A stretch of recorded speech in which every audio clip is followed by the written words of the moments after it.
Wow. Pretty eye-opening, pretty eye-opening. We got to make changes.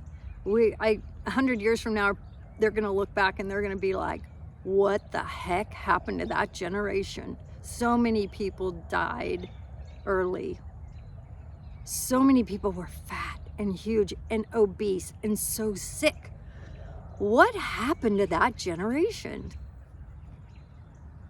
Open our eyes. We got to make a change here, people. We got to make a change or we're going to be at the cemetery. Hey there. So I'm sitting at a cemetery today. It's like one of my most favorite places to come. That sounds weird, but it's just calm and peaceful. And I started my health journey back 5 years ago because I was so sick and I was literally about ready to die. That's how sick I was. So this has become one of the most interesting places for me to come because I can reflect on people dying back in the 1800s versus people dying today. And it has been so eye-opening. I come over here and into the older part of the cemetery, and I come here with my daughter. We can actually look up and see we can look at one headstone and look it up online, and there's enough information to tell us a lot about this person's life, like where they lived, where they worked, who they were married to, how many kids they had, and what did they die from. And then you go over to the other side of the cemetery and there's so many young people. And it's like, what in the world? Why is it? There's young people over here, but they died of totally different things than the people on the other side of the cemetery. For instance, back in the 1800s, so I'm kind of looking at my notes here. Back in the 1800s, people typically died from tuberculosis, or it's called consumption, cholera, if I pronounce that right. That's just from contaminated water. Diphtheria, scarlet fever, whooping cough, typhoid fever, smallpox, measles. Those were things that people would die from back then. Infant and child mortality was big. Moms would die during childbirth due to lack of just the proper medical equipment and, shots, that kind of thing. They would, bleed to death, I guess. Anyway, so childbirth, maternal deaths from infection, it says, mainly were common. Explains, why childbirth was a big deal. Accidents and violence, so drowning, freezing, getting shot, by somebody that was trying to rob your house or whatever, or rob the train you're on. And then poor sanitation and malnutrition. That's what people died of back in the 1800s. That's what they died of. A lot of them didn't have the proper antibiotics for infections. So that was a big deal. But that's what they died from.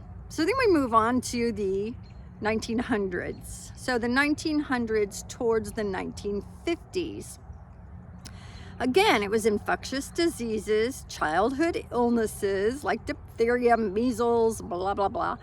And then maternity, mortality, childbirth complications like hemorrhage and infection. They were significant causes of a death for a woman. And then about mid-century, so that would have been around the 1950s or so, they started seeing a rise in chronic disease. Vaccines started improving, infectious diseases declined, allowing heart disease, cancer, and stroke to become the leading causes of death. Okay? So we know the food system was starting to change around then. There was a lot of smoking. So that would coincide, with the heart disease and stroke, because we know what smoking does to the arteries, blah, blah, blah. Anyway, and then cancer was a growing concern as infectious threats waned, with smoking becoming more prevalent. So smoking causes damage to cells. It just does. And so does food. Bad foods, Franken foods, damage to cell. A damaged cell is a cancer cell. So we're starting to see that be more prevalent. There's pneumonia and influenza. It was declining, especially after the 1918 pandemic, probably maybe because they had starting to get some shots, inoculations, I don't know. Anyway, tuberculosis, that was declining due to better care, but remained a major killer in this century. Gastrointestinal infections reduced because of sanitation, but still a threat. So up to the 1950s, things should have started getting better because the sanitation was getting better. We were getting more, we were getting some better drugs, you know, to help with diseases and infections, that kind of thing. So, but it's weird how heart attacks and strokes started coming on. Like, what the heck? Anyway, but we know smoking was a big deal. Smoking was a very big deal, and it was advertised on the TVs, etc. It was horrible. Anyway, so then we moved to, this is in the late 1900s, okay? So so it says basically chronic diseases like heart disease, cancer, stroke, diabetes, alongside unintentional injuries and respiratory illnesses became more prevalent. So, but we didn't have those 100 years before this time. What? Why? What's changed? I remember asking that. What's changed? I don't understand. Why didn't we have all this back then? Okay, Alzheimer's disease and diabetes are emerging and becoming huge. So the key shifts during the 20th century, decline in infections because we had more vaccines, antibiotics, blah, blah, blah. So that decreased a lot of the things that people were dying of before. Childhood mortality dropped, you know, basically because of the same thing. We had better medical attention. The increased life expectancy, so they expected lifespans to increase. However, everything shifted. These public health successes extended life expectancy, shifting the burden of disease from acute infections to chronic. What is chronic? So chronic is basically due to all the crap that's going on right now. They're not, they're more lifestyle effects. Let's put it that way. Anyway, so I thought that was interesting. So in today it's all about heart disease, cancer, accidents, stroke, respiratory diseases, kind of the same thing, but only getting worse. Alzheimer's, diabetes, kidney disease, chronic liver disease, and cirrhosis. Of course, the C word from the 2020, yeah. The only reason the C word came into effect is because people were so sick they couldn't fight. They couldn't fight the illness. Our bodies are meant to fight the flu. They're meant to fight normal illnesses. That's what our immune system is for. But everybody was so sick, obese, had all these illnesses that we couldn't even fight that horrible C, which is basically, in my eyes, just an extension of the flu. Anyway, so yeah, so the difference between the 1800s and now, people are dying of totally different things. We're still the same world. We're the same world. It's just we have different things that this current world and the food system that we have that we did not have back then.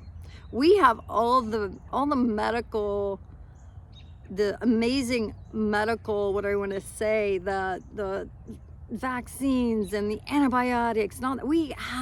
We're like top shop in all of that. So why aren't people living longer? Why are people dying so young? This explains it. These Franken foods that have come into our system, we're basically feeding ourselves toxins. We're poisoning ourselves with gasoline. They didn't do that back then. They ate real food. They ate eggs from their chickens. They ate beef from their cows. They eat vegetables from their garden that wasn't polluted with pesticides and all the crap. They ate real raw milk, ice cream. They had some sugar. They didn't have near the sugar that we eat. One of the doctors said that the amount of sugar that we get in one day is equal to the amount of sugar that they got. Like, it was like in 2 years or something like that back in the 1800s. That's how much sugar we get on a daily basis compared to what they ingested back then. Think about that. Wow. Pretty eye-opening, pretty eye-opening. We got to make changes. 100 years from now, they're going to look back and they're going to be like, what the heck happened to that generation? So many people died early. So many people were fat and huge and obese and so sick. What happened to that generation? Open our eyes. We got to make a change here, people. We got to make a change or we're going to be at the cemetery.